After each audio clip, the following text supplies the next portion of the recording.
On this show, we bring true stories from the courtroom, justice, strategy, and the humanity behind high-stake trials.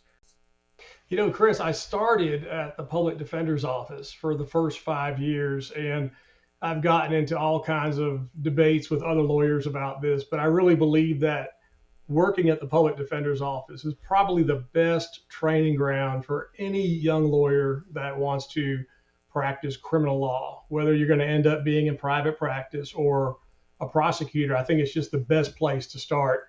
So I got most of my training there, early training, and then I went to private practice for about 10 years. And then I went to the prosecutor's office to do homicide cases for 9 years. And then my wife and I started the Samati law firm, which is where I'm at now for about the last 5 years. And I'm enjoying it tremendously. But yeah, been on both sides of the fence, seen the good, the bad, and the ugly. So, what do you think people misunderstand most about what you do? Everything. You know, I think that criminal defense lawyers, we're looked at by most people as somebody else's problem. That they're never going to get charged with a crime.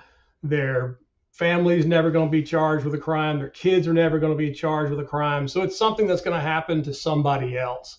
It's never going to happen to me. And then I get those types of people come in my office and their child is charged with a crime or they're charged. And it's, why do they have to spend the night in jail? How can they be arrested just on probable cause? Why is discovery taking this long? How can the judge let them get away? This is ruining my life. This has gone on for a year and a half. This is so unfair, but they never had a clue. And they don't really know what we do except show up on TV when we lose. And they don't really understand anything about it until it happens to them or someone close to them. I agree with that 100%.